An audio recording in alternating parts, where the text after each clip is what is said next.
Hello students, RG sir YKT YouTube channel पर आपका स्वागत है। तो आज हम जो है नागरिक शास्त्र का मॉडल पेपर हम सॉल्व कराएंगे।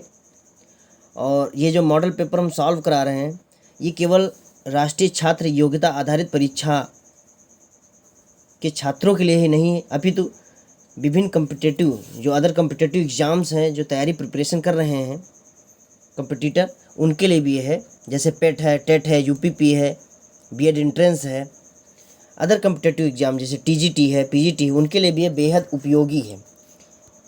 तो हम प्रश्नों की ओर चलते हैं और मेरा आप लोगों से आग्रह है कि इस चैनल को अधिक से अधिक सब्सक्राइब करें और बेल आइकन ज़रूर दबा लें, जिससे कि नोटिफिकेशन नया जो भी हम वीडियो डालें उसका नोटिफिकेशन आपके मोबाइल पर आ जाए। तो चलिए चलते हैं प्रश्नों की, नागरिक शास्त्र के प्रश्नों की ओर। पहला प्रश्न, लोकसभा और राज्यसभा के संयुक्त बैठक की अध्यक्षता कौन करता है? पहला ऑप्शन है राष्ट्रपति, उपराष्ट्रपति दूसरा ऑप्शन, तीसरा है लोकसभा अध्यक्ष, चौथा है प्रधानमंत्री। तो जो इसका राइट आंसर है वह लोकसभा अध्यक्ष। इसको हम स्पीकर भी बोलते हैं। क्या बोलते हैं? स्पीकर बोलते हैं। ठीक है। इसी प्रश्न में एक प्रश्न और पूछा जा सकता है कि लोकसभा और राज्यसभा के संयुक्त बैठक आहूत कौन करता है, यानी बुलाता कौन है? तो जो इसका राइट आंसर है वो राष्ट्रपति बुलाता है। जो संयुक्त बैठक है वो आहूत जो करता है, बुलाता है, वो राष्ट्रपति करता है, लेकिन अध्यक्षता जो करता है वो लोकसभा अध्यक्ष स्पीकर करता है। हम दूसरे प्रश्न की चलते हैं। दूसरे प्रश्न की ओर चलने से पहले मैं आपको जो है एक बताना चाहता हूँ एक बार कि पुराने जो पिछला वीडियो था हमारा इतिहास मॉडल पेपर को हमने जो सॉल्व कराया था, उसका जो दूसरा प्रश्न था उसमें हमसे एक गलती हुई थी। हमने जो है ऑप्शन पे टिक सही किया था, लेकिन हमने जो है उसका आंसर जो बोला था वो गलत बोला था। और प्रश्न था, संगीत पर ऐसा कौन सा मुगल शासक है जिसने संगीत प्रतिबंधित किया था? तो वो था औरंगज़ेब। ठीक है दोस्तों, तो उसको सही करेक्ट कर लेना आप लोग। अब हम अगले प्रश्न की चलते हैं। दूसरा प्रश्न है, मानवाधिकार दिवस कब मनाया जाता है? तो इसका राइट आंसर है 10 दिसंबर। 10 दिसंबर को क्या मनाया जाता है? मानवाधिकार दिवस। अब हम अगले प्रश्न चलते हैं। अमेलित को छांटिए, यानी जो इसमें सही नहीं है। तो पहला है FAO, दूसरा यूनेस्को, तीसरा WHO और चौथा है सार्क। तो सार्क इसमें अमेलित है। ठीक है, ये अलग है, क्योंकि यूनेस्को और FO और WHO ये तीनों जो हैं UNO की संस्थाएं हैं। ठीक है, संयुक्त राष्ट्र संघ की क्या है, एक तरीके से कार्यकारी संस्था, मतलब एक तरीके से संस्थाएं हैं। ठीक है, तो ये तीनों एक ही जैसे हैं और सार्क अलग है। सार्क का जो पूरा नाम है ये है दक्षिण क्षेत्रीय सहयोग संगठन। कभी कभी सार्क की स्थापना पूछ लेता है। इसकी स्थापना हुई 7 या 8 दिसंबर 1985 को हुई। ठीक है, और कभी कभी सार्क का जो है इसका मुख्यालय पूछ लेता है, तो ये नेपाल के काठमांडू में है। ठीक है, नेपाल के किस में है? काठमांडू। ठीक है, नेपाल के काठमांडू में है। अगले प्रश्न की चलते हैं हम। चौथा प्रश्न है, अंतर्राष्ट्रीय न्यायालय कहाँ स्थित है? तो अंतर्राष्ट्रीय जो न्यायालय स्थित है नीदरलैंड के हेग शहर में है। ठीक है, हेग शहर में है। अब हम अगले प्रश्न की ओर चलते हैं कि संयुक्त राष्ट्र संघ की स्थापना कब हुई? तो संयुक्त राष्ट्र संघ की स्थापना जो यानी UNO, यूनाइटेड नेशन ऑर्गेनाइजेशन, इसकी स्थापना 24 अक्टूबर 1945 को हुई थी। ठीक है, तो इस हिसाब से इसका जो राइट आंसर है वो ऑप्शन 4 इज राइट। अगले प्रश्न की चलते हैं। वर्तमान समय में योजना आयोग का अध्यक्ष कौन है? अगर देखा जाए ये प्रश्न वर्तमान के दृष्टिकोण से देखा जाए तो ये प्रश्न योजना आयोग के स्थान पर, योजना आयोग ये संस्था अब है ही नहीं, इसके स्थान पर एक नया आयोग बना है, नीति आयोग। ठीक है, क्या बना है? नीति आयोग। प्रधानमंत्री नरेंद्र मोदी ने योजना आयोग को समाप्त करके इसके स्थान पर जो है नीति आयोग की स्थापना की है। और नीति आयोग जो है इसकी स्थापना 1 जनवरी 2015 को हुई है। तो योजना आयोग का जो अध्यक्ष होता था वो प्रधानमंत्री ही होता था। ठीक है, मौजूदा जो प्रधानमंत्री होता था वही योजना आयोग का अध्यक्ष होता था। उसी तरीके से नीति आयोग का भी जो अध्यक्ष होता है, नीति आयोग का जो अध्यक्ष होता है नीति आयोग का, वो भी प्रधानमंत्री ही होता है। ठीक है, तो अगर इस तरीके से प्रश्न अगर वर्तमान में पूछा भी जा सकता है कि नीति आयोग का अध्यक्ष वर्तमान में कौन है, तो श्री नरेंद्र मोदी जी हैं, ठीक है, जो हमारे देश के वर्तमान में प्रधानमंत्री जी हैं, ठीक है। तो अगले प्रश्न की ओर चलते हैं। अगले प्रश्न की चलते हैं कि भारतीय संविधान के निर्मात्री सभा का अध्यक्ष कौन था। भारतीय संविधान के निर्मात्री सभा का अध्यक्ष जो था वो डॉक्टर राजेंद्र प्रसाद जी थे। ये हमारे देश के प्रथम राष्ट्रपति थे। प्रथम क्या? राष्ट्रपति थे। हमारे देश के प्रथम प्रेसिडेंट थे, first president of India, doctor Rajendra Prasad. अगले प्रश्न चलते हैं, हमारे राष्ट्रीय ध्वज में हरा रंग किसका प्रतीक है। तो हमारे जो राष्ट्रीय ध्वज में, नेशनल जो फ्लैग है, उसमें जो हरा रंग है वो किसका प्रतीक है? समृद्धि का, यानी कि हरियाली का, ठीक है। और केसरिया किसका है? केसरिया रंग किसका प्रतीक है? वो है बलिदान, त्याग और बलिदान का, ठीक है। और सफ़ेद जो है, सफ़ेद रंग किसका है? शांति का है, ठीक है। किसका है? शांति का। अगले प्रश्न चलते हैं, किसी राज्य के राज्यपाल की नियुक्ति किसके द्वारा होती है। तो जो इसका राइट आंसर है वो राष्ट्रपति के द्वारा जो है राज्यपाल की नियुक्ति होती है। कभी कभी राज्यपाल की जो है नियुक्ति आर्टिकल पूछ लेता है, तो राज्यपाल की नियुक्ति जो है आर्टिकल 155 के तहत है, ठीक है। आर्टिकल 155 के तहत जो है राज्यपाल की नियुक्ति राष्ट्रपति करता है। और राष्ट्रपति किस अनुच्छेद में दिया है? राष्ट्रपति पद का अनुच्छेद 52, ठीक है। संसद का जिक्र किस अनुच्छेद में? अनुच्छेद 79 में, ठीक है। अनुच्छेद 79 में जो है संसद का जिक्र है, उल्लेख है, यानी कि। अगले प्रश्न चलते हैं, संसद के प्रथम अधिवेशन को कौन संबोधित करता है। तो संसद का जो प्रथम अधिवेशन होता है वो जो है राष्ट्रपति संबोधित करता है। कौन? राष्ट्रपति। अगले प्रश्न को चलते हैं, किसी राज्य में, अब यहीं पर एक और प्रश्न बना सकते हैं कि वर्तमान में हमारे देश का जो राष्ट्रपति कौन है। हमारे देश में वर्तमान में राष्ट्रपति कौन है? तो कौन है? द्रौपदी मुर्मू, श्रीमती द्रौपदी मुर्मू, ठीक है। श्रीमती द्रौपदी मुर्मू, श्रीमती, ठीक है।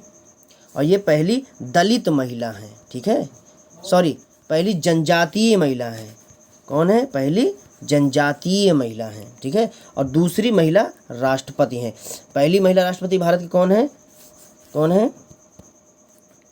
वो हैं श्रीमती प्रतिभा देवी सिंह पाटिल। श्रीमती प्रतिभा देवी सिंह पाटिल जो है वो भारत देश की प्रथम महिला राष्ट्रपति थी। और ये जो द्रौपदी मुर्मू जी हैं ये दूसरी राष्ट्रपति महिला राष्ट्रपति हैं और पहली जनजातीय महिला हैं, ठीक है। और इसमें लोकसभा अध्यक्ष भी पूछ सकता है। लोकसभा अध्यक्ष कौन है? लोकसभा अध्यक्ष जो है वो इसमें याद नहीं आ रहा नाम। चलिए अगले प्रश्न में चलते हैं, किस राज्य में संसद की सर्वाधिक सीटें हैं। तो उत्तर प्रदेश में संसद में जो है सर्वाधिक सीटें, यानी लोकसभा की सीटें सबसे अधिक उत्तर प्रदेश की हैं। और राज्यसभा में भी सबसे अधिक सीटें हैं। तो लोकसभा में जो उत्तर प्रदेश सीटें हैं वो 80 हैं और राज्यसभा में कितनी सीटें हैं? 31, ठीक है। अगले प्रश्न चलते हैं। अगले प्रश्न चलते हैं, राष्ट्रपति का रिक्त स्थान भर लिया जाना चाहिए 90 दिनों में, 6 माह में, 9 माह में, 1 वर्ष में। तो 6 महीने में राष्ट्रपति का जो है स्थान, रिक्त स्थान जो है भर लेना चाहिए, ठीक है। अगले प्रश्न की ओर चलते हैं, भारत में त्रिस्तरीय पंचायती राज तंत्र की सिफारिश किसने की थी। तो भारत में त्रिस्तरीय पंचायती राज की जो सिफारिश की थी वो बलवंत राय मेहता समिति ने की थी। कभी कभी इसका शॉर्ट फॉर्म रहता है BR मेहता, ठीक है। और द्विस्तरीय पंचायती राज व्यवस्था की जो है सिफारिश की थी वो अशोक मेहता समिति ने की थी, ठीक है। तो अगले प्रश्न चलते हैं, नगर निगम का चयनित सर्वोच्च अधिकारी कौन है। चयनित, प्रश्न पर ध्यान दीजिए, चयनित यानी चुनाव, तो वो है मेयर, ठीक है। इसको महापौर भी कहते हैं। क्या बोलते हैं? महापौर भी बोलते हैं, ठीक है। अगले प्रश्न चलते हैं, भारतीय संविधान तैयार किया गया, किसके द्वारा तैयार किया गया था? संविधान सभा के द्वारा। किसके द्वारा? संविधान सभा के द्वारा। अगले प्रश्न चलते हैं, भारत का संविधान कब प्रारंभ हुआ। तो भारत का संविधान कब प्रारंभ का मतलब कब लागू हुआ। तो इस तरीके से इसका जो राइट आंसर है इसमें, तो ऑप्शन जो दूसरा है वो 26 जनवरी 1950 को हमारे देश का संविधान लागू हुआ था। बनके कब तैयार हुआ था? प्रश्न पूछ सकता है कि भारत का संविधान कब कब बना? तो ये बना था 26 नवंबर 1949 को, ठीक है। इसी में एक और प्रश्न पूछ सकता है कि हमारे देश का संविधान बनने में कितना समय लगा था? तो 2 वर्ष 11 माह और 18 दिन, ठीक है। अगले प्रश्न को चलते हैं। और कभी कभी पूछ लेगा कि जो है कितने रुपए लगे थे संविधान बनने में, कितने रुपए लगे थे? 63,96,729 रुपये जो है भारतीय संविधान को बनाने में खर्च हुए थे। कितने? 63,96,729। कभी कभी जो है राउंड फिगर में इसको 64 लाख भी आ सकता है लिख करके। क्या? 64 लाख, ठीक है। तो अगले प्रश्न को चलते हैं। भारतीय संविधान में मौलिक अधिकारों की कितनी संख्या है? तो भारतीय संविधान में मौलिक अधिकारों की संख्या 6 है, ठीक है। पहले ये 7 थी।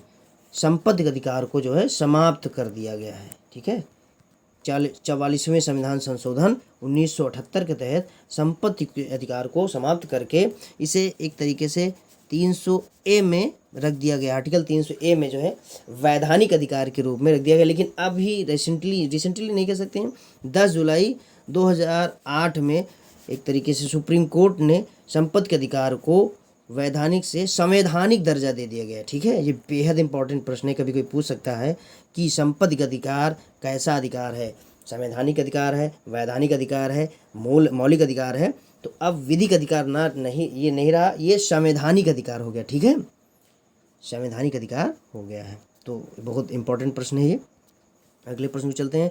हमारे मौलिक अधिकारों की सुरक्षा कौन करता है? तो हमारे जो मौलिक अधिकारों की सुरक्षा है वो उच्चतम न्यायालय यानी सुप्रीम कोर्ट करता है, ठीक है। कौन करता है? सुप्रीम कोर्ट, SC करता है। अगले प्रश्न चलते हैं। विधानसभा के सदस्यता के लिए योग्यता क्या है? क्या योग्यता होनी चाहिए? उसे स्नातक होना चाहिए, उसे भारत का नागरिक होना चाहिए, तीसरा है उसे उसी राज्य का निवासी होना चाहिए, चौथा है उसे एक सामाजिक कार्यकर्ता होना चाहिए। तो इसका जो राइट आंसर है उसे भारत का नागरिक होना चाहिए। अगले प्रश्न चलते हैं। उत्तर प्रदेश का उच्च न्यायालय कहाँ पर स्थित है? तो उत्तर प्रदेश का उच्च न्यायालय जो है वो इलाहाबाद में स्थित है, यानी कि प्रयागराज में। वर्तमान में कहाँ पर? प्रयागराज में। यहीं पर एक और प्रश्न पूछ सकता है कि उत्तर प्रदेश के उच्च न्यायालय की खंडपीठ कहाँ है स्थित है? खंडपीठ, ठीक है। तो वो लखनऊ शहर में है, ठीक है। इसे नवाबों का शहर कहा जाता है। इसे क्या कहा जाता है? नवाबों का शहर भी कहा जाता है। और ये जो है उत्तर प्रदेश की राजधानी भी है। क्या है? कैपिटल है। अगले प्रश्न को चलते हैं। उच्च न्यायालय के न्यायाधीशों की नियुक्ति कौन करता है? तो उच्च न्यायालय के न्यायाधीशों की नियुक्ति भारत का राष्ट्रपति करता है, ठीक है। भारत का राष्ट्रपति करता है। अगले प्रश्न को चलते हैं 22वें प्रश्न की ओर। 22 नंबर प्रश्न है, कितने वर्ष के लोगों को वोट देने का अधिकार होता है? तो जो इसका राइट आंसर है वो है 18 वर्ष, ठीक है। लेकिन जो है ये 18 वर्ष पहले नहीं था, 21 वर्ष था।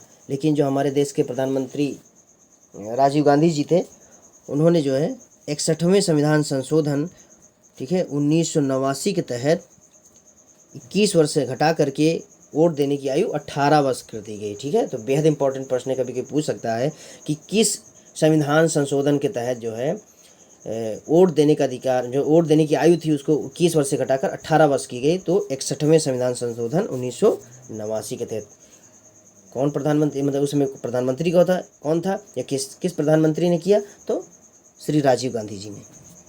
अगले प्रश्न चलते हैं। स्वतंत्र भारत के प्रथम शिक्षा मंत्री कौन थे? तो सरदार वल्लभ भाई पटेल पहला ऑप्शन है, दूसरा है अब्दुल कलाम आज़ाद, तीसरा डॉक्टर BR अम्बेडकर, चौथा है जगजीवन राम।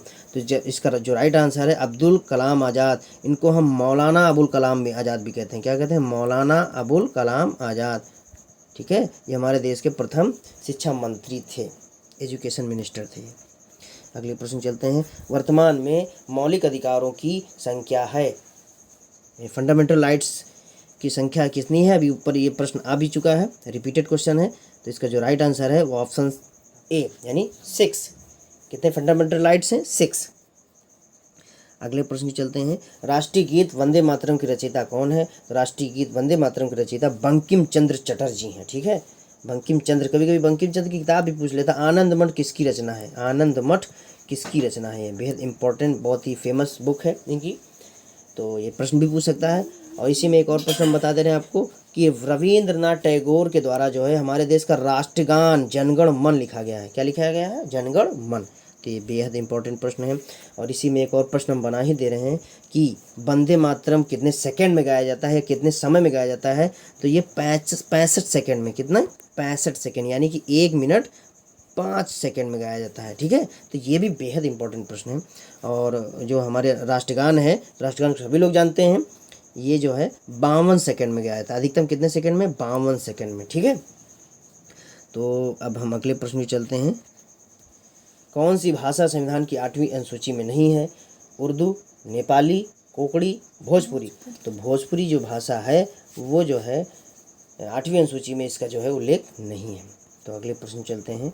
भारत के किस राज्य में प्रथम महिला मुख्यमंत्री नियुक्त हुई थी? तो वो उत्तर प्रदेश था। और कौन थी? श्रीमती सुचेता कृपलानी। कौन थी? सुचेता कृपलानी। श्रीमती सुचेता कृपलानी जी थी। ठीक है, और सबसे पहली जो महिला राज्यपाल हैं वो उत्तर प्रदेश की हैं, वो भी उत्तर प्रदेश की बनी थी, वो थी सरोजनी नायडू। श्रीमती सरोजनी नायडू। सरोजनी नायडू। इन्हें भारत कोकिला भी कहा जाता है। क्या कहता है? भारत कोकिला भी कहा जाता है। तो ये भी प्रश्न बहुत इंपॉर्टेंट है कि भारत कोकिला किसे कहा जाता है? तो सरोजनी नायडू को। अगला प्रश्न है, भारत के किस राज्य में पंचायती राज व्यवस्था सर्वप्रथम लागू हुई? तो पंचायती राज जो व्यवस्था है वो सर्वप्रथम राजस्थान में लागू हुई थी। कब लागू हुई थी? 2 अक्टूबर 1959 को। ठीक है, और दूसरा जो राज्य था जहाँ पर पंचायती राज व्यवस्था लागू हुई थी वो था आंध्र प्रदेश। कौन था? आंध्र प्रदेश। ठीक है, पहला राज्य था राजस्थान, नागौर जिले में। कहाँ पर? 2 अक्टूबर 1959 नागौर जिले में। ठीक है, ये बेहद इंपॉर्टेंट प्रश्न है, कभी कभी पूछा जा सकता है कि किस जिले में सर्वप्रथम पंचायती राज व्यवस्था लागू की गई। तो नागौर जिले में। कहाँ? राजस्थान में। अगले प्रश्न है, भारत के प्रथम उप प्रधानमंत्री कौन थे? तो भारत के प्रथम जो उप प्रधानमंत्री थे वो सरदार वल्लभ भाई पटेल, और इनको लौह पुरुष भी कहा जाता था। क्या कहा जाता था? लौह पुरुष। ठीक है, और इन्हें भारत का बिस्मार्क भी कहा जाता है। इन्हें भारत का बिस्मार्क भी कहा जाता है। कभी कभी पूछ सकता है ये कि भारत का बिस्मार्क किसे कहा जाता है? सरदार वल्लभ भाई क्यों कहा इनको भारत का बिस्मार्क क्यों कहा जाता है? इन्होंने जो खंडित भारत था उसको अखंड भारत में निर्माण करने के लिए इनका अहम योगदान था। इन्होंने 562 इन्होंने क्या है 562 देसी रियासतों का एकीकरण किया था। फलस्वरूप इसी के कारण इनका जो नाम था वो लौह पुरुष। तो वो बचपन की घटना है, इन्हीं कारण इनको भारत का बिस्मार्क कहा जाता है। किसके कारण? इन्होंने 562 जो देसी रियासतों का एकीकरण किया था। ठीक है, तो अगले प्रश्न चलते हैं कि संयुक्त राष्ट्र संघ की स्थापना कब की गई? तो संयुक्त राष्ट्र संघ, ये रिपीटेड क्वेश्चन है, उस पर बताया इससे पहले हमने इसी वीडियो में इस प्रश्न पर चर्चा कर चुके हैं। तो जो इसका राइट आंसर है 24 अक्टूबर 1945 को यूएनओ की स्थापना की गई थी। ठीक है, अगले प्रश्न को चलते हैं। 5 लाख से अधिक जनसंख्या वाले नगर में कौन सी व्यवस्था लागू होती? 5 लाख से अधिक जनसंख्या वाले नगर में कौन सी व्यवस्था लागू होती है? तो 5 लाख से अधिक जनसंख्या वाले नगर में जो है वो लागू होती है नगर। देखिए, इसका एक ट्रिक है, आप लोग ट्रिक नहीं एक बता दे रहे हैं कि 1000 जनसंख्या पर जो है वो पंचायत का निर्माण होता है। क्या है? पंचायत का निर्माण होता है। ठीक है, और 5000 से 1 लाख के बीच अगर 1 लाख के बीच जनसंख्या है तो वो जो है नगर पंचायत का निर्माण होता है। किसका? नगर पंचायत का। ठीक है, और 1 लाख से 5 लाख तक अगर है तो वो नगर पालिका परिषद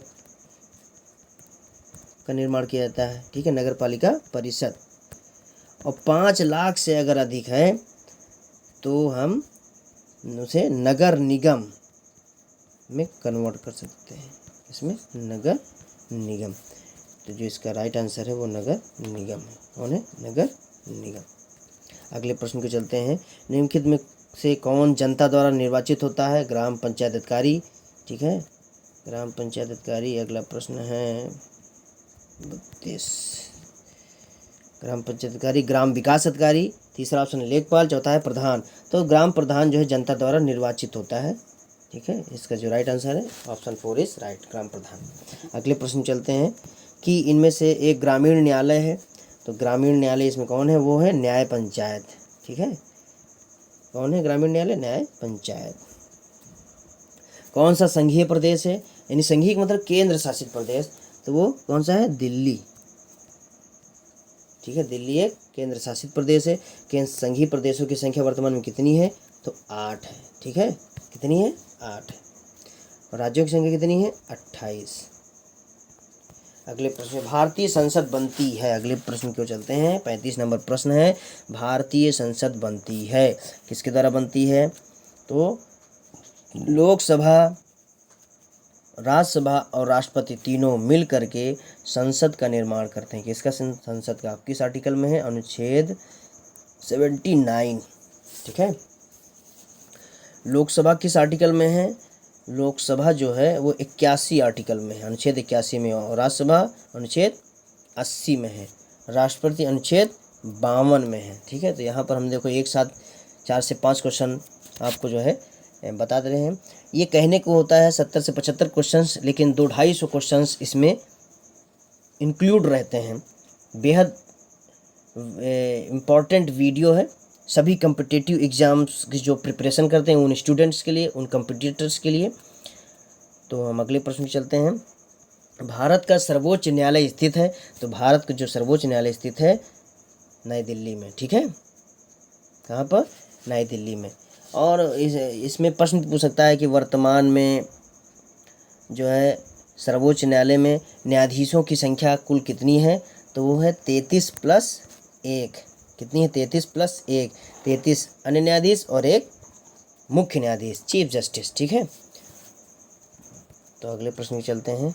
प्रधानमंत्री की नियुक्ति कौन करता है, तो प्रधानमंत्री की जो नियुक्ति करता है वो राष्ट्रपति करता है। कौन करता है, राष्ट्रपति करता है। अगले प्रश्न चलते हैं, 38 नंबर प्रश्न। धन विधेयक पेश किया जाता है, तो धन विधेयक जो केवल और केवल लोकसभा में पेश किया जाता है। ठीक है, इसको निम्न सदन भी कहते हैं। लोकसभा को क्या कहते हैं, कभी कभी पूछ सकता है कि निम्न सदन किसे कहते हैं, लोकसभा को। राज्यसभा को उच्च सदन भी कहते हैं। ठीक है, तो निम्न लोकसभा के जो, लोकसभा का जो वो होता है अध्यक्ष, उसे हम क्या बोलते हैं, तो लोकसभा सदन का जो अध्यक्ष होता है उसे लोकसभा अध्यक्ष कहते हैं या स्पीकर कहते हैं। और राज्यसभा का जो अध्यक्ष होता है, ठीक है, या सभापति, तो वो भारत का पदेन उपराष्ट्रपति ही जो है राज्यसभा का जो है सभापति होता है। तो इस समय जो अगर पूछा जा सकता है कि राज्यसभा का सभापति कौन है, तो नए जो उपराष्ट्रपति भी बने हैं श्री जगदीप धनखड़, श्री जगदीप धनखड़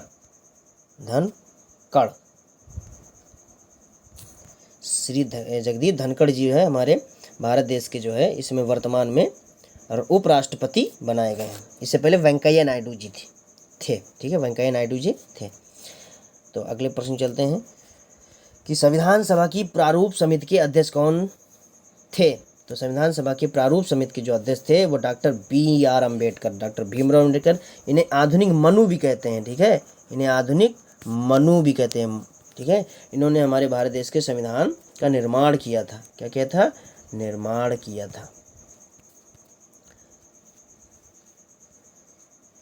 अगला प्रश्न है 40 नंबर। जिले का सर्वोच्च अधिकारी होता है, तो जिले का जो सर्वोच्च अधिकारी होता है DM होता है, यानी कि जिलाधिकारी। ठीक है, अगले प्रश्न चलते हैं।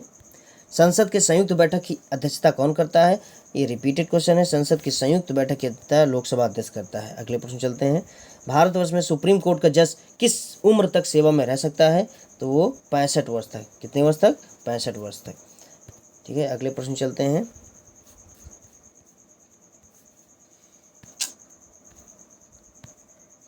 अगले प्रश्न की चलते हैं। हाँ, पाकिस्तान का स्वतंत्रता दिवस कब मनाया जाता है, तो पाकिस्तान का जो स्वतंत्रता दिवस है वो 14 अगस्त को मनाया जाता है। ठीक है, 14 अगस्त 1947 को जो है पाकिस्तान स्वतंत्र हुआ था और 15 अगस्त 1947 को भारत देश स्वतंत्र हुआ था। ठीक है, और 4 जुलाई को अमेरिका का जो है स्वतंत्रता दिवस कब मनाया था, 4 जुलाई 1776 को अमेरिका जो है स्वतंत्र हुआ था।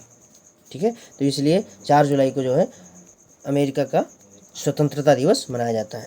अगले प्रश्न को चलते हैं। स्वतंत्रता के बाद भारत के प्रथम राष्ट्रपति कौन थे, तो इसमें भी इसी वीडियो में हमने चर्चा कर चुके हैं इसके बारे में, इसी प्रश्न के संबंध में। तो इसका जो राइट आंसर है डॉक्टर राजेंद्र प्रसाद हमारे भारत देश के प्रथम राष्ट्रपति थे। ऐसा इसमें एक और प्रश्न पूछ सकता है कि ऐसे कौन से राष्ट्रपति थे जो निर्विरोध चुने गए थे? तो नीलम संजीव रेड्डी थे। ठीक है, नीलम संजीव रेड्डी। और इसी में एक और प्रश्न पूछ सकता है कि ऐसे कौन से राष्ट्रपति थे जिनकी जो है द्वितीय मत गणना हुई थी, दोबारा उनकी जो है मतों की गणना की गई थी, तब वो विजय हुए थे। तो वीवी गिरि थे। क्या कौन थे? वीवी गिरि, यानी वराह वेंकट गिरि। अगले प्रश्न की ओर चलते हैं। 45 नंबर सवाल प्रश्न है, किसी प्रदेश में राज्यपाल की नियुक्ति के लिए निर्धारित आयु सीमा तो वो है 35 वर्ष। राष्ट्रपति के लिए भी जो उम्र सीमा है वो भी 35 वर्ष है, और राज्यपाल के लिए भी। ठीक है, तो अगले प्रश्न चलते हैं। भारतवर्ष में प्रधानमंत्री की नियुक्ति की जाती है तो भारत के राष्ट्रपति के द्वारा। रिपीटेड क्वेश्चन है ये। अगले प्रश्न जो हमारे मूलाधिकार कितने हैं? ये भी रिपीटेड क्वेश्चन। 6 मूल अधिकार हैं। ठीक है, 6 मूल अधिकार हैं। 6 मूल अधिकार कौन कौन से हैं? पहला अधिकार कौन सा है? पहला है समानता का अधिकार, दूसरा है स्वतंत्रता का अधिकार, तीसरा है शोषण के विरुद्ध अधिकार, ठीक है, चौथा है धार्मिक अधिकार,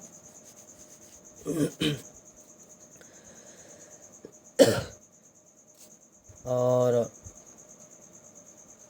पांचवा है शिक्षा एवं संस्कृति का अधिकार, और छठा है संवैधानिक उपचारों का अधिकार। क्या है? संवैधानिक उपचारों का अधिकार। कौन है? संवैधानिक उपचारों का अधिकार। ठीक है, तो 6 अधिकार हैं। पहले 7 अधिकार थे, संपत्ति के अधिकार को समाप्त करके उसको एक तरीके से संवैधानिक अधिकार बना दिया गया। अगले प्रश्न को चलते हैं। भारत के किस राष्ट्रपति को मिसाइल मैन की संज्ञा दी गई? तो बेहद इंपॉर्टेंट प्रश्न है, सभी लोग इससे परिचित होंगे। डॉक्टर APJ अब्दुल कलाम जी को जो है मिसाइल मैन की संज्ञा दी गई। ठीक है, ये एक साइंटिस्ट थे। तो अगले प्रश्न को चलते हैं। 50 रुपये के नोट पर हस्ताक्षर कौन करता है? तो गवर्नर, भारतीय रिजर्व बैंक के गवर्नर की जो है सिग्नेचर होती है। इसमें कौन है? डॉक्टर शक्तिकांत दास। इसमें भारत देश के जो है ये RBI के गवर्नर हैं। ठीक है, गवर्नर हैं रिजर्व बैंक के, डॉक्टर शक्तिकांत दास। बहुत इंपॉर्टेंट प्रश्न है ये भी। और इसी जगह 1 रुपये की नोट पर कभी पूछ सकता है, 1 रुपये की नोट पर किसके जो है किसके सिग्नेचर होते हैं? वित्त सचिव के। ठीक है, कौन? वित्त सचिव, वित्त मंत्री नहीं, वित्त सचिव के होते हैं। ठीक है, अगले प्रश्न चलते हैं कि निम्नलिखित में कौन सुमेल नहीं है, यानी कौन सा मैचिंग नहीं है? बिक्री कर राज्य सरकार, आयकर राज्य सरकार, एक्साइज ड्यूटी केंद्र सरकार, चुंगी म्यूनिसिपल कॉरपोरेशन। तो जो आयकर है वो केंद्र सरकार आयकर लगाती है। ठीक है, और यहाँ पर राज्य सरकार लिखा, यानी कि ये गलत है। और सुमेलित नहीं है पूछ रहा, तो यानी कि ये सही है। आयकर जो है सेंट्रल गवर्नमेंट लगाती है। ठीक है, बिक्री कर तो राज्य सरकार लगाती है। अगले प्रश्न चलते हैं। संयुक्त राष्ट्र संघ की स्थापना हुई थी, रिपीटेड क्वेश्चन, 24 अक्टूबर 1945 को। अगले प्रश्न पर हम चलते हैं। हाँ, दक्षेस का स्थायी कार्यालय कहाँ है? दक्षेस का स्थायी कार्यालय, इसी को सार्क भी कहते हैं। क्या बोलते हैं इसे? इसी को हम सार्क भी कहते हैं। क्या कहते हैं? SAARC, south Asian association regional corporation. तो इसका जो मुख्यालय है वो नेपाल की जो राजधानी काठमांडू शहर में। ठीक है, काठमांडू किसमें है? काठमांडू। अब हम अगले प्रश्न में चलते हैं। निम्नलिखित में से कौन सा देश सार्क का सदस्य नहीं है? ठीक है, तो सार्क में कुल कभी पूछ सकते कितने सदस्य हैं? 8। 8वां जो है अफगानिस्तान को बनाया गया, 2007 में इसको शामिल किया गया है। ठीक है, कब शामिल किया गया? 2007 को अफगानिस्तान को 8वें सदस्य के रूप में शामिल किया गया है। तो इसमें जो है कौन देश नहीं है? तो पाकिस्तान है, नेपाल है, भूटान भी है, जापान नहीं है। यानी ये जो नहीं पूछ रहा है, यानी कि जापान सही है, जापान नहीं है। तो अगले प्रश्न चलते हैं। अंतर्राष्ट्रीय न्यायालय कहाँ स्थित है? रिपीटेड क्वेश्चन, हेग शहर में, नीदरलैंड के। अगले प्रश्न, भारत में प्रचलित शासन प्रणाली स्थापित है। तो भारत में कैसी शासन प्रणाली स्थापित है? संसदीय। ठीक है, और ये कहाँ से? संसदीय शासन प्रणाली कभी पूछ सकता है कहाँ से ली गई है? ब्रिटेन से। कहाँ से? ब्रिटेन से। जो अध्यक्षीय प्रणाली है वो अमेरिका में है। कहाँ पर है? अमेरिका में है। ठीक है। और तानाशाही समय आप लोग तानाशाही किम जोंग उन, साउथ उत्तर कोरिया सुन सकते हैं ना, सुने भी होंगे उत्तर कोरिया। कौन? उत्तर कोरिया में क्या है? तानाशाही है। अगले प्रश्न में चलते हैं। भारत में जो है केंद्रीय मंत्रिपरिषद सामूहिक रूप से उत्तरदायी होता है, तो किसके प्रति उत्तरदायी होता है? वो लोकसभा के प्रति। ठीक है, लोकसभा के प्रति जो है सामूहिक रूप से जो केंद्रीय मंत्रिपरिषद है उत्तरदायी होता है। अगले प्रश्न चलते हैं। पंचशील का सिद्धांत संबंधित है। पंचशील का जो सिद्धांत है वो जवाहरलाल नेहरू से संबंधित है, JL नेहरू से। ठीक है। 56 प्रश्न में एक तरीके से ये भी आर्टिकल पूछ सकता है कि किस आर्टिकल में दिया सामूहिक रूप से उत्तरदायी केंद्रीय मंत्रिपरिषद सामूहिक रूप से उत्तरदायी होता है, तो वो होता है 75(3) अनुच्छेद 75(3) के तहत जो है। ठीक है। तो अगले प्रश्न चलते हैं।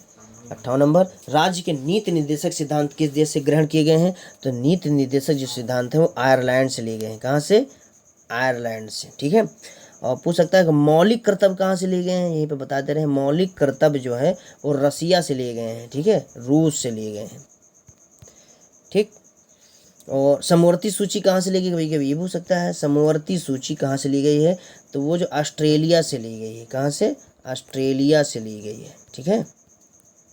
जापान से जो है विधि द्वारा स्थापित प्रक्रिया, ये शब्द लिया गया है। जापान से क्या लिया गया है? विधि द्वारा स्थापित प्रक्रिया। और कनाडा से संघीय प्रणाली की केंद्र राज्य संबंध, संघीय प्रणाली केंद्र राज्य संबंध। अगले प्रश्न चलते हैं। 59 नंबर प्रश्न है, भारतीय संविधान का कौन सा भाग मौलिक अधिकारों का उल्लेख करता है? तो ये भाग 3 को मौलिक अधिकारों का उल्लेख, भाग 3 में क्या है? मौलिक अधिकार। इसे भारतीय संविधान का मैग्ना कार्टा कहते हैं। इसे क्या है? भारतीय संविधान क्या है? Magna carta. बेहद इंपॉर्टेंट प्रश्न है। भाग 3 को जो है संविधान के भाग 3 को हम भारतीय संविधान का मैग्ना कार्टा कहते हैं। इसमें मौलिक अधिकारों का जिक्र है। ठीक है। तो मौलिक अधिकार जो अधिकारों का जिक्र है वो अनुच्छेद 12 से लेकर के कहाँ तक है? अनुच्छेद 35 तक। ठीक है। तो अगले प्रश्न चलते हैं। राज्यसभा का सभापति होता है, तो राज्यसभा का सभापति जो होता है वो उपराष्ट्रपति होता है। ठीक है। पदेन जो राष्ट्रपति उपराष्ट्रपति वही राज्यसभा का सभापति भी होता है। अगले प्रश्न चलते हैं। भारत का राष्ट्रीय पुष्प क्या है? तो भारत का जो राष्ट्रीय पुष्प है वो कमल है। कमल का वैज्ञानिक नाम कोई बता सकता है? वैज्ञानिक नाम है नेलम्बो न्यूसिफेरा। कौन है? नेलम्बो न्यूसिफेरा। बेहद इंपॉर्टेंट प्रश्न है ये भी। गुलाब का जो है रोजा इंडिका क्या है? गुलाब का वैज्ञानिक नाम रोजा इंडिका। अगले प्रश्न चलते हैं।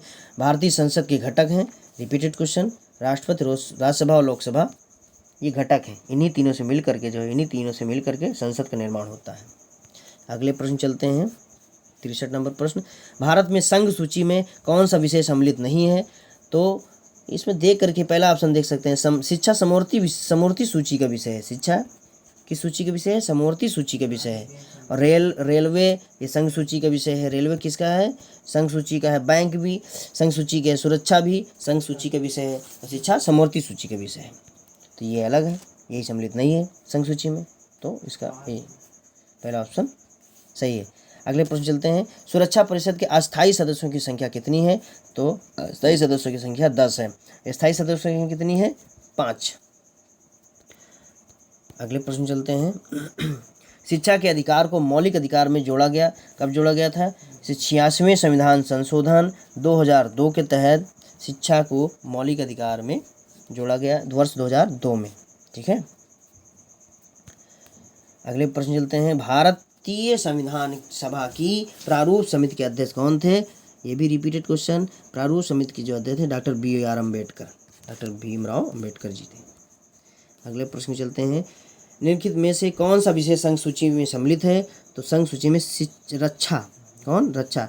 पुलिस राज्य सूची के विषय है। चिकित्सा भी राज्य सूची का विषय है। शिक्षा समवर्ती सूची का विषय है। तो रक्षा जो है संघ सूची का विषय है। अगले प्रश्न को चलते हैं। राज्यसभा के सभापति के रूप में कौन कार्य करता है? तो वो कौन? उपराष्ट्रपति महोदय जो है। इसमें कौन है? श्री जगदीप धनखड़ जी। अगले प्रश्न चलते हैं। उच्चतम न्यायालय के न्यायाधीशों की सेवानिवृत्ति, ये भी रिपीटेड क्वेश्चन, आयु है वो 65 वर्ष है। कितने? 65 वर्ष। अगले प्रश्न चलते हैं। FIR क्या? FIR का संक्षिप्त रूप है, यानी फर्स्ट इंफॉर्मेशन रिपोर्ट। इसका फुल फॉर्म है फर्स्ट इंफॉर्मेशन रिपोर्ट। तो इसका जो पहला ऑप्शन इज राइट। अगले प्रश्न चलते हैं। मानवाधिकार दिवस मनाया जाता है, कब मनाया जाता है? ये भी रिपीटेड क्वेश्चन। 10 दिसंबर को मानवाधिकार दिवस मनाया जाता है, ठीक है। अगले प्रश्न चलते हैं। भारतीय सेना का सर्वोच्च सेनापति जो होता है वो राष्ट्रपति होता है। तीनों सेनाओं का ये सेनापति होता है, ठीक है। तो अगले प्रश्न चलते हैं अब हम। 73 नंबर सवाल है, 73। संयुक्त राष्ट्र संघ की कौन सी संस्था सार्वजनिक स्वास्थ्य के क्षेत्र में काम करती है? तो वो है WHO। कौन है? WHO, world health organization. और इसी में एक प्रश्न और पूछ सकता है कि विश्व स्वास्थ्य दिवस कब मनाया जाता है? तो 7 अप्रैल को। कब? 7 अप्रैल को विश्व स्वास्थ्य दिवस मनाया जाता है। WHO एक जो है ग्लोबल लेवल पे एक संस्था है, स्वास्थ्य को लेकर के, सार्वजनिक स्वास्थ्य को लेकर के संस्था है। अगला प्रश्न है। संघ शासित प्रदेश लक्षद्वीप की राजधानी क्या है? तो लक्षद्वीप की जो राजधानी है वो कावरत्ती। और पोर्ट ब्लेयर किसकी राजधानी? अंडमान निकोबार द्वीप समूह की है, ठीक है। अंडमान निकोबार द्वीप समूह की राजधानी कौन है? किसकी राजधानी है पोर्ट ब्लेयर? अंडमान निकोबार द्वीप समूह की। और दादर नगर हवेली और दमन दीव दोनों मिला करके अब एक केंद्र शासित प्रदेश बना दिया गया, तो उसकी राजधानी दमन है, ठीक है। अब अगले प्रश्न में चलते हैं कि भारत के मुख्य चुनाव आयुक्त की नियुक्ति कौन करता है? तो वो कौन करता है? भारत के राष्ट्रपति। अगले प्रश्न चलते हैं कि बच्चों की अनिवार्य तथा निःशुल्क शिक्षा का अधिनियम कब से प्रभावी हुआ? रिपीटेड क्वेश्चन नहीं, रिपीटेड क्वेश्चन नहीं है, नया क्वेश्चन है, बहुत ही इंपॉर्टेंट प्रश्न है। बच्चों की अनिवार्य तथा निःशुल्क शिक्षा अधिनियम कब से, यानी RTI, ठीक है, RTI जो है कब एक तरीके से लागू हुआ, ठीक है। शिक्षा का अधिकार, ठीक है, राइट टू इंफॉर्मेशन एक है, RTE एक है, राइट टू इंफॉर्मेशन एक्ट। ये RTI नहीं है, RTE है, education, right to education act. एक RTI है, पूछ सकता है RTI। तो RTI कब जो है एक तरीके से लागू हुआ था? वो 2005 में, सूचना का अधिकार जिसे बोलते हैं। और ये RTE के संबंध में ये प्रश्न है, यानी राइट टू एजुकेशन एक्ट, यानी शिक्षा का अधिकार। तो जो शिक्षा का अधिकार है वो 2010 में, ठीक है। कब? 2010 में, 1 अप्रैल 2010 को ये लागू हुआ था। और जो RTI है, यानी राइट टू इंफॉर्मेशन एक्ट, सूचना का अधिकार, वो कब लागू हुआ था? 2005 में, अक्टूबर 2005 में लागू हुआ था। तो इम्पॉर्टेंट प्रश्न है, दोनों प्रश्न इम्पॉर्टेंट है। हमने एक जगह ये प्रश्न दिया, इसके साथ ही एक ये अन्य प्रश्न भी बता दिया आपको। तो अगले प्रश्न को चलते हैं। निम्नलिखित में से किसे निर्विरोध भारत का राष्ट्रपति चुना गया? तो वो हमने इस पर ये प्रश्न बता दिया है, नीलम संजीव रेड्डी, N संजीव रेड्डी। यहाँ पर नीलम संजीव रेड्डी नाम मतलब शॉर्ट फॉर्म लिखा है नाम का, N संजीव रेड्डी, यानी नीलम संजीव रेड्डी को जो है निर्विरोध राष्ट्रपति के रूप में चुना गया था। अगले प्रश्न पे चलते हैं। अधिकतम कितने आंग्ल भारतीय लोकसभा में मनोनीत किए जा सकते थे? कहें, यहाँ थे होना चाहिए क्योंकि अब ये समाप्त हो गया है। ये 104वें संविधान संशोधन 2019 के तहत जो है, जो एंग्लो इंडियन का जो है मनोनयन किया जाता था राष्ट्रपति के द्वारा, लोकसभा में 2 सदस्यों को किया जाता था, ठीक है, और विधानसभा में 1 सदस्य का किया जाता था। तो इसको समाप्त कर दिया गया है, ठीक है। तो अगर इसके इस प्रश्न के अकॉर्डिंग देखा जाए तो इसका जो राइट आंसर होता है वो 2, लोकसभा में कितने? 2। लेकिन अभी इस प्रावधान मतलब इसको समाप्त कर दिया गया। आंग्ल भारतीय जो लोकसभा में चुनाव मनोनयन होता था, इसको समाप्त कर दिया गया है। अगले प्रश्न चलते हैं। भारतीय संविधान की 8वीं अनुसूची में भाषाओं की संख्या कितनी है? तो भाषाओं की संख्या 22 है। कितनी है? 22। और मूल संविधान में कितनी थी? यहाँ पर बताते हैं। मूल संविधान में अगर पूछा जाता तो वो 14 भाषाएं थी मूल संविधान में, ठीक है, 8वीं अनुसूची में। तो अगले प्रश्न चलते हैं। धन विधेयक पारित करने के लिए राज्यसभा जो है कितना समय दिया जाता है? राज्यसभा को कितना समय? अधिकतम वो 14 दिन तक रोक सकती है। अधिकतम वो 14 दिनों तक जो है धन विधेयक को रोक सकती है।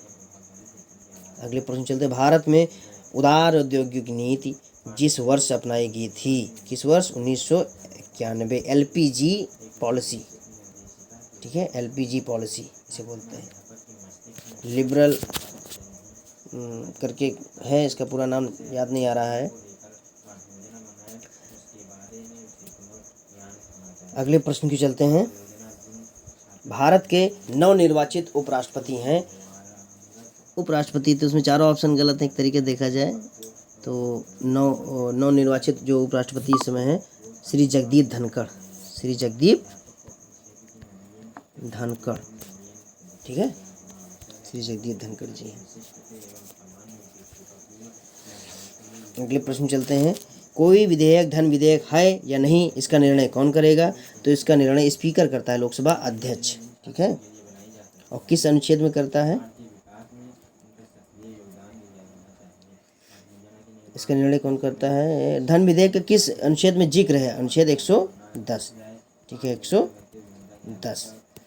अगले प्रश्न को चलते हैं। कौन सा प्रश्न है? 83, इसके बाद 84 नंबर प्रश्न को चलते हैं। राष्ट्रपति के रिक्त पद को भरना होता है तो कितने? 6 माह में। कितने? 6 माह में।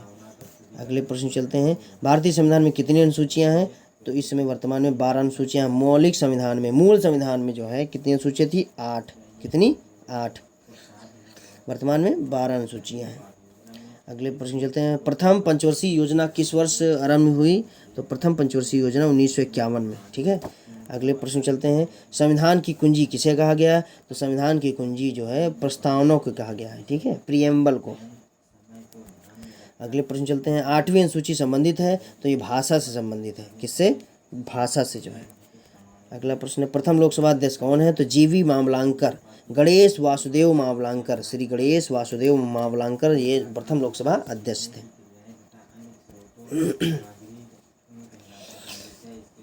अगले प्रश्न चलते हैं। अनुच्छेद 360 का संबंध किस प्रावधान से है? तो ये वित्तीय आपात से है। किससे है? वित्तीय आपात से जो है अनुच्छेद 360 का संबंध है। अगले प्रश्न चलते हैं। भारतीय संविधान सभा के संवैधानिक सलाहकार कौन थे? तो भारतीय संविधान सभा के संवैधानिक सलाहकार BN राव। तो कभी कभी BN राव का पूरा नाम पूछ सकता है, तो बेनेगल नरसिंह राव, बेनेगल नरसिंह राव। अगले प्रश्न पे चलते हैं। निम्नलिखित में कौन सा संविधान संशोधन मौलिक कर्तव्यों से संबंधित है? तो मौलिक कर्तव्यों से जो संबंधित है वह है 42वां संविधान संशोधन, ठीक है। तो मौलिक कर्तव्यों की संख्या इसमें वर्तमान में कितनी है? तो 11। कितनी है? 11। 11वां जो जोड़ा गया है, पहले 10 ही थे, तो 11वां जो जोड़ा गया है वो 86वें संविधान संशोधन 2002 के तहत जो है 6 से लेकर के 14 साल के बच्चों तक निःशुल्क शिक्षा प्रोवाइड कराने की जिम्मेवारी माता पिता और संरक्षक की होगी। ये उसमें जिक्र है 11वें मौलिक कर्तव्य में। मौलिक कर्तव्य कहाँ लिया गया? रसिया से लिया गया है, ठीक है। तो अगले प्रश्न की ओर चलते हैं कि निम्नलिखित में कौन सा शब्द भारत के संविधान की प्रस्तावना में नहीं है? तो किसका जिक्र नहीं? समाजवादी है, पंथनिरपेक्ष भी है, प्रभुत्व संपन्न भी है, लोक कल्याण नहीं है, ठीक है। किसका जिक्र नहीं? लोक कल्याण का जिक्र नहीं है। अगले प्रश्न चलते हैं। राष्ट्रीय मतदाता दिवस कब मनाया जाता है? तो राष्ट्रीय मतदाता दिवस 25 जनवरी को मनाया जाता है, ठीक है। 2 अक्टूबर को गांधी जयंती भी मनाई जाती है। इसके साथ साथ विश्व अहिंसा दिवस भी मनाया जाता है। क्या मनाया जाता है? विश्व अहिंसा दिवस। 26 जनवरी को गणतंत्र दिवस मनाया जाता है। क्या मनाया जाता है? गणतंत्र दिवस। और 14 सितंबर को राष्ट्रीय हिंदी दिवस, राष्ट्रीय हिंदी दिवस मनाया जाता है। अगले प्रश्न चलते हैं। उत्तर प्रदेश विधानसभा में निर्वाचित सदस्यों की संख्या, कुल संख्या कितनी है उत्तर प्रदेश में विधानसभा में? 403, ठीक है। अगले प्रश्न चलते हैं। संवैधानिक उपचारों का अधिकार संबंधित है, तो संवैधानिक उपचारों के संविधान उपचार जो आर्टिकल अनुच्छेद 32 के तहत जो है संवैधानिक उपचारों का, ठीक है। अगले प्रश्न चलते हैं। भारतीय संविधान सभा की प्रारूप संबंध में कुल कितने सदस्य थे? तो 7 थे। कितने थे? 7। अगला प्रश्न है। उत्तर प्रदेश के उच्च न्यायालय के मुख्य न्यायाधीश को शपथ कौन दिलाता है? उत्तर प्रदेश के उच्च न्यायालय के मुख्य न्यायाधीश को शपथ जो है, उत्तर प्रदेश के उच्च न्यायालय के मुख्य न्यायाधीश को शपथ कौन दिलाता है? प्रधानमंत्री, भारत का उपराष्ट्रपति, सर्वोच्च न्यायालय का मुख्य न्यायाधीश, उत्तर प्रदेश का राज्यपाल। तो उत्तर प्रदेश के जो उच्च न्यायालय के मुख्य न्यायाधीश हैं उनको जो शपथ दिलाता है वो उत्तर प्रदेश का राज्यपाल। अगले प्रश्न चलते हैं। त्रिस्तरीय पंचायती राज प्रणाली की अनुशंसा की थी, तो त्रिस्तरीय पंचायती राज व्यवस्था की जो अनुशंसा की थी तो BR मेहता समिति ने, बलवंत राय मेहता समिति ने। अगले प्रश्न चलते हैं। निम्नलिखित में भारतीय संविधान का हाँ, भारतीय संविधान का कौन सा भाग राज्य के नीति निर्देशक शक्तियों से संबंधित है? तो जो अनुच्छेद 4 है, ठीक है, नीति निर्देशक किसे, आर्टिकल 4, ठीक। भाग 1 में जो है जिक्र है भारत राज्यों का संघ है, क्या है, इंडिया जो है union of state, India that is Bharat, इसमें जिक्र है अनुच्छेद 1 में। और भाग 1 में भारत राज्यों का संघ है, ठीक है। दूसरे में जो है नागरिकता से संबंधित है, किससे है, नागरिकता से संबंधित है। तीसरे में मौलिक अधिकार संबंधित है। चौथे में नीति निर्देशक तत्वों से संबंधित है, चौथा भाग। अगला प्रश्न है निम्नलिखित में से कौन सा उत्तर प्रदेश का प्रथम राज्यपाल कौन था? तो उत्तर प्रदेश का प्रथम राज्यपाल श्रीमती सरोजिनी नायडू जी थी। अगले प्रश्न है अंतर्राष्ट्रीय न्यायालय कहाँ स्थित है? तो अंतर्राष्ट्रीय न्यायालय हेग में है, ठीक है, रिपीटेड क्वेश्चन। पंचायती राज का सैद्धांतिक आधार है? तो पंचायती राज का सैद्धांतिक आधार है लोकतांत्रिक विकेंद्रीकरण, ठीक है, दूसरा ऑप्शन इज राइट। राष्ट्रपति का निर्वाचन होता है? राष्ट्रपति का निर्वाचन होता है 5 वर्ष के लिए। कितने वर्षों के लिए? 5। अगला प्रश्न है भारतीय संविधान में कितनी अनुसूचियां हैं? तो 12 हैं, ठीक है। अब हम अगले प्रश्न चलते हैं। 106 नंबर प्रश्न, 106वां प्रश्न है 106। सर्वोच्च न्यायालय में न्यायाधीशों की सेवानिवृत्ति की उम्र क्या है? तो 65 वर्ष है। कितने वर्ष? 65 वर्ष। कल्याणकारी राज्य वस्तुतः मिश्रण है, समाजवाद, उदारवाद और समाजवाद का जो है मिश्रण है, ठीक है। कल्याणकारी राज्य है किसका मिश्रण है? उदारवाद और समाजवाद का। अगले प्रश्न क्यों चलते हैं। स्वतंत्र भारत के प्रथम विधि मंत्री कौन थे? तो कौन थे? BR अम्बेडकर साहब। भारत का राष्ट्रीय पुष्प कौन है? कमल। राष्ट्रीय पशु कौन है? बाघ। राष्ट्रीय पक्षी कौन है? मोर। राष्ट्रीय वाक्य कौन है? सत्यमेव जयते, ठीक है, सत्यमेव जयते कहाँ से लिया गया? मुंडकोपनिषद से लिया गया है, बहुत इंपॉर्टेंट प्रश्न है। राष्ट्रीय प्रतीक क्या है? सारनाथ स्तंभ, सारनाथ स्तंभ यानी अशोक की लाठ। कितने शेर इसमें हैं? 4 शेर, ठीक है। तो अगले प्रश्न को चलते हैं। भारत के राष्ट्रपति कौन है? तो इस समय जो भारत के राष्ट्रपति हैं श्रीमती द्रौपदी मुर्मू, ठीक है, द्रौपदी मुर्मू। अगला प्रश्न है भारतीय संविधान में कितनी अनुसूचियां हैं? फिर से रिपीटेड क्वेश्चन, 12 अनुसूचियां हैं। अगला प्रश्न है निम्नलिखित में कौन सी भाषा संविधान की 8वीं अनुसूची में नहीं है? भोजपुरी नहीं है, ठीक है। राजस्थानी भाषा भी 8वीं अनुसूची में नहीं है, इंपॉर्टेंट है, नोट कर लो, ठीक है। और सिंधी भी नहीं है, ठीक है। अगले प्रश्न में चलते हैं। भारतीय संविधान कब लागू हुआ था? 26 जनवरी 1950 को लागू हुआ था। अगला प्रश्न, भारतीय संविधान बनने में कितना समय लगा था? तो 2 वर्ष 11 माह 18 दिन जो है भारतीय संविधान बनने में समय लगा था। अगला प्रश्न है भारतीय संविधान का कौन सा अनुच्छेद अस्पृश्यता के आचरण को प्रतिबंधित करता है? तो अछूतों का मतलब, अस्पृश्यता मतलब अछूत को आचरण को प्रतिबंधित करता है, आर्टिकल 17 अनुच्छेद 17 में इसका जिक्र है। अगला प्रश्न, हम अगले प्रश्न में चलते हैं। भारत में पहली पंचवर्षीय योजना प्रारंभ हुई कब हुई थी? 1951 में। कब हुई थी? 1951 में। अगला प्रश्न है रिजर्व बैंक ऑफ इंडिया का मुख्यालय कहाँ स्थित है? तो रिजर्व बैंक ऑफ इंडिया का मुख्यालय जो RBI का वो मुंबई में, ठीक है।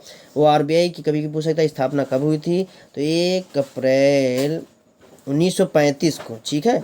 इसका जो राष्ट्रीयकरण हुआ था जनवरी 1949, इसका राष्ट्रीयकरण हुआ था जनवरी 1949। बेहद इंपॉर्टेंट प्रश्न है, ठीक है। अगला प्रश्न है सुरेश तेंदुलकर समिति संबंधित है? तो सुरेश तेंदुलकर समिति जो है संबंधित है, वो किससे संबंधित है? सॉरी, गरीबी से है। किससे है? गरीबी से। Option A is right. तो स्टूडेंट्स, आपसे मेरा एक प्रश्न है, सभी लोग जो है कमेंट बॉक्स में उसका आंसर दीजिएगा कि वर्तमान में भारत के लोकसभा अध्यक्ष कौन है? ठीक है, कौन है लोकसभा अध्यक्ष कौन है?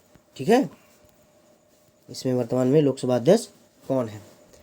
तो कैसे लगा वीडियो, आप लोग कमेंट जरूर कीजिएगा और इस वीडियो को अधिक से अधिक शेयर कीजिए और प्लीज़ मेरे चैनल को सब्सक्राइब ज़रूर कीजिए। धन्यवाद दोस्तों, फिर मिलते हैं अगले नेक्स्ट वीडियो में।